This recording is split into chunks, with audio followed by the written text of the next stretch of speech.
तत् Bharat news channel में माननीय प्रभुदयाल वाल्मीकि जी का स्वागत है। विधायक जी, हस्तिनापुर विधानसभा क्षेत्र की समस्याओं को लेकर आपसे आज जो वार्ता होगी, तत् भारत न्यूज़ चैनल आपकी जो क्षेत्र की जनता को आने वाले चुनाव में आप 2 बार विधायक रहे, मंत्री रहे, आप हस्तिनापुर विधायक रह चुके हैं। अपने पिछले कार्यकाल की कौन-सी 3 उपलब्धियाँ ऐसी हैं, जिन्हें आप अपनी ताकत मानते हैं? सबसे पहले मैं तत्व भारत न्यूज़ चैनल मवाना का धन्यवाद करता हूँ कि आपने मुझे यहाँ बुलाकर और अपने बात कहने का मौका दिया। और जहाँ तक आपका प्रश्न है कि ऐसी कौन सी 3 उपलब्धियाँ हैं, तो सबसे बड़ी उपलब्धि तो हमारी सब बच्चों को एजुकेशन देने की है, शिक्षा देने की है, जो हमने हस्तिनापुर के अंदर आश्रम पद्धति विद्यालय बनाया। आश्रम पद्धति विद्यालय जो बच्चे घर पर रहकर नहीं पढ़ सकते, जिनकी आर्थिक स्थिति कमज़ोर है, उन बच्चों को वहीं रहना, वहीं खाना, वहीं सोना, सारी व्यवस्थाएं उन बच्चों की आश्रम पद्धति विद्यालय हस्तिनापुर में हो। सबसे बड़ी प्राथमिकता और सबसे बड़ा काम तो हमने बच्चों को, गरीब बच्चों को, दलित बच्चों को, शेड्यूल कास्ट के बच्चों को, या किसी भी जाति का बच्चा हो, वो आश्रम पद्धति विद्यालय में आज भी जा सकता है। आज भी रहने सहने की, खाने पीने की सारी व्यवस्थाएं वहाँ, सब उसको किताबें फ्री मिलेंगी, रहना सहना सब उसका फ्री है, कोई कोई शुल्क किसी तरह का नहीं। हस्तिनापुर क्षेत्र में आज भी शिक्षा, स्वास्थ्य और रोजगार सबसे बड़ी समस्या बनी हुई है। आपकी इसमें क्या उपलब्धि रहेगी? ये शिक्षा में तो जितना भी आप इंसान काम कर लेगा, कोई भी जनप्रतिनिधि जितना काम करेगा अच्छा ही है, लेकिन शिक्षा में यहाँ मैंने अभी आपको बताया कि हमने गरीब बच्चों के लिए आश्रम पद्धति विद्यालय बनाया। और जब जब भी मौका मिला, हमने, चाहे वो इकवारा गांव हो, रामनगर हो, कई गांवों के अंदर हमने सरकारी स्कूल बनवाने के काम किए हैं। जो हमारी पिछली योजना थी सन 2012 से लेकर 17 तक, जिसमें हमारे माननीय राष्ट्रीय अध्यक्ष जी माननीय अखिलेश यादव जी जो मुख्यमंत्री रह चुके हैं, 12 से 17 वाली योजना में, उसमें हमने अब हस्तिनापुर विधानसभा क्षेत्र में कई स्कूलों को बनवाने का काम किया है। हस्तिनापुर क्षेत्र में लगभग कम से कम 8-10 स्कूल बने होंगे, जहाँ फ्री एजुकेशन रही है। किसी तरह की शिक्षा में कोई दिक्कत ना आए बच्चों को, गरीब बच्चों को, ग्रामीण बच्चों को, कि गांव से हमारी बेटियां शहर में आने के लिए बड़ी दिक्कत का सामना करना पड़ता है। तो इसलिए हमने कई गांव के अंदर स्कूल बनवाए हैं। और माननीय राष्ट्रीय अध्यक्ष जी अखिलेश यादव जी का, माननीय मुख्यमंत्री अखिलेश यादव जी का उसमें पूर्ण सहयोग हमें मिला, और समाजवादी पार्टी ने वो स्कूल बनवाने का काम किया। दलित वंचित समाज से आने वाले लोगों का कहना है कि जमीनी बदलाव उत्तम दिखावा क्या क्या दिखा वादा किया गया था, ऐसा क्यों? जमीनी बदलाव, अब देखिए, मैं तो यहाँ सुबह से जब से उठता हूँ, हर व्यक्ति की अप्रोच में रहता हूँ, और जब भी किसी ने कोई सूचना कहीं की भी दुख सुख की मिलती है, तो मैं तुरंत उनके बीच में हाजिर होता हूँ। अब जनता की मर्जी है भाई, बदलाव तो जनता अपने मन से करती है। मेरी तरफ से तो पूर्ण सहयोग, तन मन धन से मैं जनता के लिए समर्पित रहता हूँ, 24 घंटे समर्पित रहता हूँ। और जिस समय भी जिसकी भी कोई सूचना आती है, सुख की हो, दुख की हो, या कोई पीड़ा हो, या कोई परेशानी होती है, तो मैं हर समय क्षेत्र के अंदर उपलब्ध रहता हूँ। कोई समय ऐसा नहीं होता जब मैं क्षेत्र में ना रहता हूँ, लेकिन मैं 24 घंटे अपने क्षेत्र की जनता के लिए, हस्तिनापुर की जनता के लिए समर्पित रहता हूँ। और यही वजह है कि यहाँ की जनता ने मुझे 2-2 बार सेवा करने का मौका दिया है। आगामी चुनाव में अगर जनता आपको फिर मौका देती है, तो आपके पहले 100 दिन की क्या प्राथमिकता होगी? सबसे पहली प्राथमिकता ये रहेगी लोगों से मिलना, क्योंकि यहाँ लोगों की बड़ी समस्या है कि लोग यहाँ से मेरठ जाते हैं, और वहाँ जाने के बाद भी जरूरी नहीं कि वहाँ के हस्तिनापुर के जनप्रतिनिधि से मुलाकात हो जाए। तो मेरी सबसे बड़ी प्राथमिकता रहेगी कि यहाँ रोजगार के अवसर उपलब्ध हों, लोगों को उनका जनप्रतिनिधि सुलभ मिलना चाहिए। जैसे ही किसी को कोई परेशानी हो तो उसके 10 मिनट के अंदर, आधा घंटे के अंदर, 20 मिनट के अंदर वो उस जगह पहुंच जाए जहां हमारे क्षेत्रीय जनता को कोई परेशानी। शिक्षा हमारी, शिक्षा, स्वास्थ्य, रोजगार, सर्वप्रथम हमें जो 100 दिन में पहले काम करना है वो इन पे ही काम करना है कि शिक्षा कैसे और मजबूत हो, गांव ग्रामीण बच्चों को, बेटियों को कैसे शिक्षा प्राप्त हो, उसके लिए हमें पूरी मेहनत करनी है। रोजगार कैसे प्राप्त हो, उसके लिए मेहनत करनी है। स्वास्थ्य सेवाएं और कानून व्यवस्था कैसे मजबूत हो, हमें इस पर भी मजबूती से काम करना है। हस्तिनापुर क्षेत्र एक धार्मिक व पर्यटक क्षेत्र है, बड़ा ही महत्वपूर्ण क्षेत्र है। पर्यटन विकास को लेकर अब तक कोई ठोस योजना क्यों नहीं बना पाई? हस्तिनापुर को पर्यटन से जोड़ने का काम ही हमने किया था और महाभारत सर्किट बनाने का काम भी इसमें हमने ही किया था। अब शायद वो इस समय ब्रेक है, उस पर कोई ध्यान जो मौजूदा सरकार है उसने नहीं दिया। लेकिन महाभारत सर्किट बनाने का काम समाजवादी पार्टी ने, माननीय राष्ट्रीय अध्यक्ष अखिलेश यादव जी ने ही किया। बेरोजगार युवाओं के लिए आपके पास क्या रोड मैप है, खासकर स्थानीय रोजगार पैदा करने को लेकर?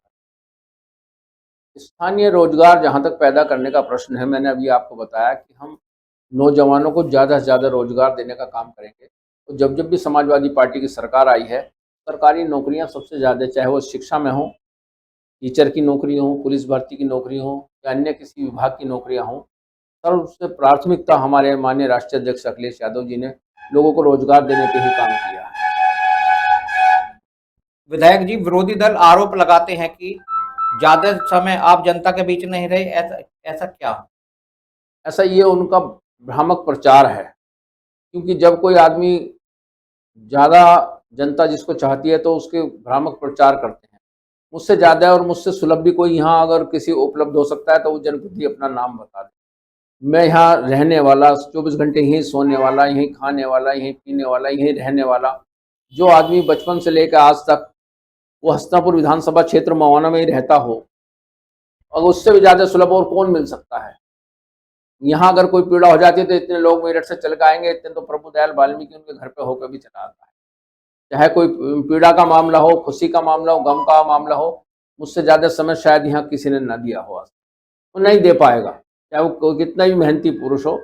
मैं आज भी उसको चैलेंज करता हूँ कि कोई इतना समय नहीं दे पाएगा जितना क्षेत्रीय जनता के लिए 24 घंटे मैं उपलब्ध रहता हूँ। आज की राजनीति में जातिगत समीकरण हम माने जाते हैं। क्या क्या आपको क्या लगता है कि विकास के मुद्दे कोई समीकरण से जोड़कर देखा जा सकता है? देखिए, मैं तो जाति की बात नहीं करता, मैं तो कहता हूँ मानव धर्म, मानव सेवा ही सबसे बड़ा धर्म है।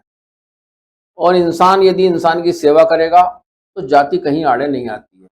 आप हर इंसान को उसकी मदद करिए, उसकी सेवा करिए, उसके दुख सुख में शामिल हो जाइए, उसकी जो भी समस्या आप उसकी हल कर सकते हैं, आप उसकी समस्या का समाधान करिए। तो मैं नहीं समझता कि ये जाति की बात होगी। मैं तो समझता हूँ कि इंसान को इंसान काम में आना चाहिए, क्योंकि इंसान ही इंसान के काम आ सकता है और इंसान ही इंसान की मदद कर सकता है। और जो इंसान इंसान की मदद करता है तो फिर जाति नहीं देखी जाती, उसका काम बोलता है। और समाजवादी पार्टी का काम, जो आपने देखा कि 12-17 की सरकार में भी समाजवादी पार्टी का काम बोलता है। माननीय राष्ट्रीय अध्यक्ष अखिलेश यादव जी ने कहा, हमारे माननीय पूर्व मुख्यमंत्री माननीय मुलायम सिंह यादव जी, उनकी भी सरकार रही 2003 से लेकर 7 तक, उसमें भी यही था कि समाजवादी पार्टी का काम बोलेगा। और आज भी हम ये कह रहे हैं कि जब जनता हमें मौका देगी तो समाजवादी पार्टी की सरकार उत्तर प्रदेश से बनेगी, तो समाजवादी पार्टी की सरकार का उत्तर प्रदेश के अंदर काम बोलेगा। पिछले चुनाव में हार के बाद आपने क्या आत्ममंथन किया? आपको अपनी सबसे बड़ी राजनीतिक कमी क्या लगी?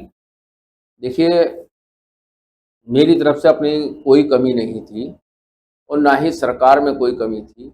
ये तो जनता का मन है और यहाँ लोगों को राम के नाम पर, हिंदू मुस्लिम के नाम पर बहकाया गया। उसी बहकाव में आकर 2017 की चुनाव में हमें हारना पड़ा।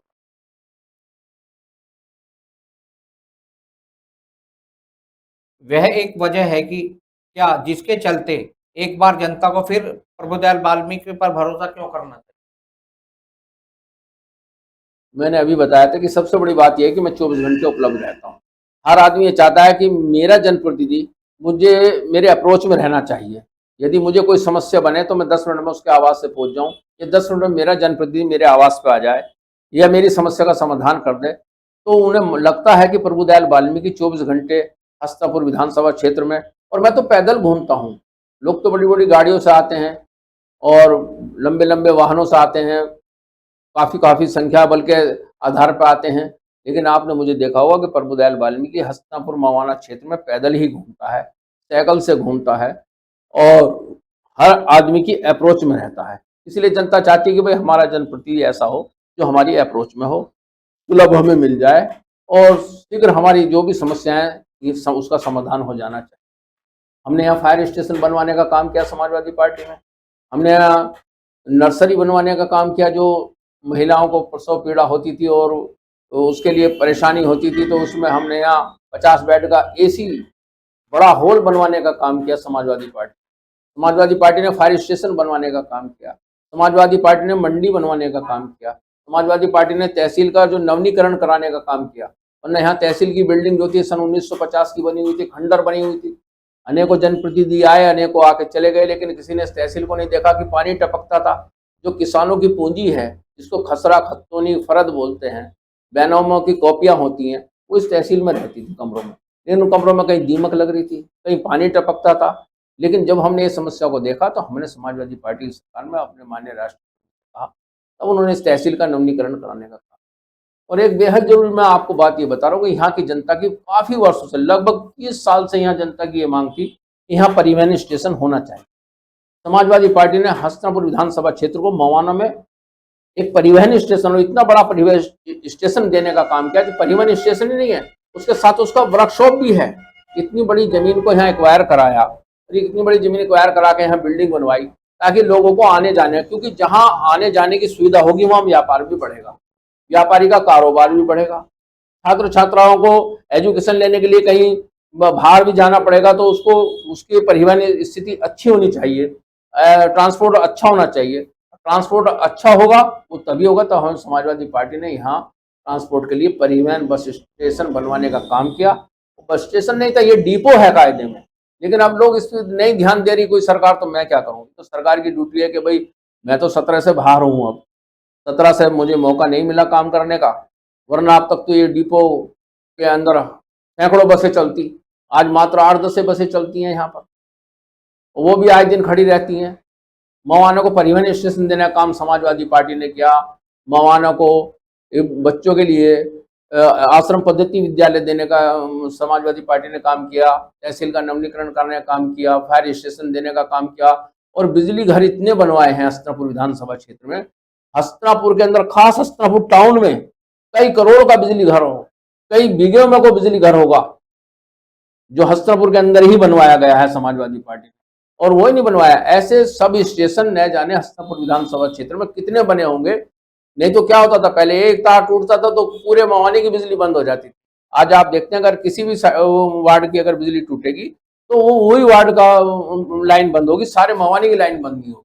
तो बिजली पे भी काम समाजवादी पार्टी ने, सड़कों पे काम हो, शिक्षा पे काम हो, स्वास्थ्य पे काम जो समाजवादी पार्टी ने किया है, हमारे राष्ट्रीय अध्यक्ष अखिलेश यादव जी ने, ऐसा काम किसी ने नहीं किया है। और 108 नंबर आप बस देख सकते हैं, 112 आप देख सकते हैं। विधायक जी, अभी जैसा अपना सामुदायिक स्वास्थ्य केंद्र मवाना है, इसके अंदर काफी लंबे समय से लिफ्ट लगी हुई है लेकिन वो नहीं चल रही है। अब देखिए, यूं तो अल्ट्रासाउंड मशीन हमने जनता मंगवाई, बार-बार मांग कर रही है। अल्ट्रासाउंड हम मशीन हमने ही मंगाई थी, समाजवादी पार्टी ने अल्ट्रासाउंड मशीनें दी थी सामुदायिक स्वास्थ्य केंद्रों को, मवाने में भी आई थी, लेकिन वो नहीं चल पा रही। तो अब हम क्या करें, अब तो जिन 10 साल से हम लोग सरकार से बाहर हैं, अगर 2017 में हम चुनाव हार गए थे, तब से लेकर 22 में हमें मौका नहीं मिला। और अब जो मौजूदा सरकार है तो उनको देखना चाहिए कि भाई वो लिफ्ट क्यों नहीं लग रही है, अल्ट्रासाउंड मशीन क्यों नहीं चल रही है, एक्सरे मशीन का आए दिन पेपर क्यों खत्म हो जाते हैं, दवाइयों का क्यों अभाव होता है, परिवहन स्टेशन की बसें क्यों नहीं चल पा रही है। ये मौजूदा सरकार के जनप्रतिनिधि को देखना चाहिए, जो हस्तन जनप्रतिनिधि है। सत्य भारत समाचार न्यूज चैनल में आपका बहुत बहुत धन्यवाद, आभार। मैं भी आपका धन्यवाद करता हूं कि तत्व भारत के माध्यम से आपने मुझसे हस्तनापुर पर जो चर्चा की है, मैं इसके लिए आपको बहुत बहुत धन्यवाद देता हूं। मैं प्रभुदयाल वाल्मीकि, पूर्व विधायक हस्तनापुर।